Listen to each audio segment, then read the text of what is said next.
Hi viewers welcome to cinema Panchayati. నేను మీ ఉమ్మ.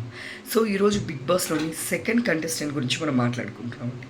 సో ఫస్ట్ మనం ఆల్రెడీ మాట్లాడుకుందాము. అండ్ ఇప్పుడు సెకండ్ వచ్చేసేపాటికి సోనియా సింగ్ అని పేరు చెప్పగానే అందరికి ముందు వచ్చేది నవ్వేనండి. ఎస్, తన ఇంటర్వ్యూస్తోనే తను పాపులర్ అయ్యింది ఫ్రాంక్గా చెప్పాలి అంటే. సో దీని స్టార్టింగ్ ఎక్కడి నుంచి వచ్చింది, అసలు దీని బ్యాక్గ్రౌండ్ ఏంటనేది తెలుసుకుందాం. ఫస్ట్ తిను వచ్చేసి గుజరాతీ అమ్మాయి అండి, తెలుగు రాదు. సో తిను వచ్చేసి చాయ్ బిస్కెట్లో తన కెరీర్ స్టార్ట్ చేసింది. చాయ్ బిస్కెట్ తర్వాత మంచి ఫేమ్ వచ్చింది.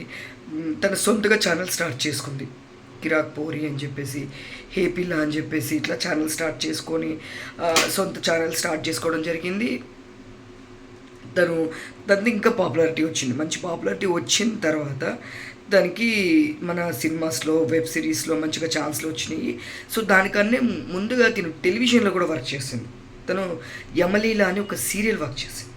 యమలీల అని ఒక సీరియల్ వర్క్ చేసిన తర్వాత ఒక 2-3 వెబ్ సిరీస్ తనకి వచ్చినాయి. దాని తర్వాత విరూపాక్ష లాంటి ఒక మంచి సినిమా తనకి రావడం, తన యాక్టింగ్ స్కిల్స్తో అందరినీ మెస్మరైజ్ చేసింది విరూపాక్షలో. సో చాలా భయమేసింది తను చూసి, నాకే కాదు చాలామందికి కూడా. సో సోనియా సింగ్తో పాటు తనకి ఫేమ్ రావడానికి మెయిన్ తన సిద్ధు అని చెప్పేసి తన బాయ్ ఫ్రెండ్, తను కూడా దీంతో పాటు యాక్ట్ చేస్తూ ఉండేవాడు.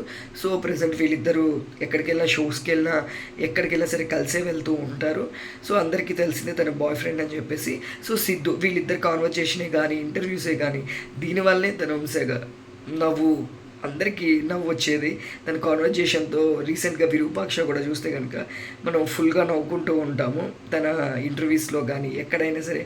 ఇంకా సాయిధం తేజ్ గారు అయితే ఫుల్గా నవ్వుకున్నారు తన ఇది చూసి.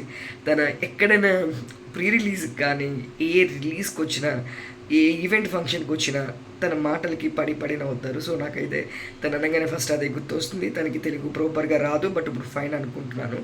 సో ఇప్పుడు నెక్స్ట్ బిగ్ బాస్లో తను కూడా వెళ్తుంది, చూడాలి. అక్కడ కంపల్సరీ తెలుగే మాట్లాడాలి. మరి తిను ఎంతవరకు మాట్లాడుతుంది, ఎంతవరకు ఎన్ని వీక్స్ సరే ఎన్ని డేస్ ఉంటుందో చూడాలి.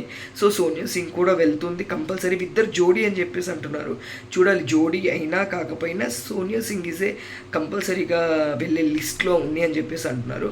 సో చూద్దాం ఎంతవరకు తిను వెళ్తుంది, లేదు ఎంతవరకు గేమ్ ప్లే చేస్తుంది, నవ్విస్తూ ఉంటుందా, లేదా తిని లాంగ్వేజ్ వాళ్ళకి అర్థం కాక వాళ్ళ లాంగ్వేజ్ తినికి అర్థం కాక ఇష్యూస్ అవుతాయా. సో ఏదైనా సరే సీజన్ 8 సెప్టెంబర్ వరకు మనం వెయిట్ చేయాల్సింది.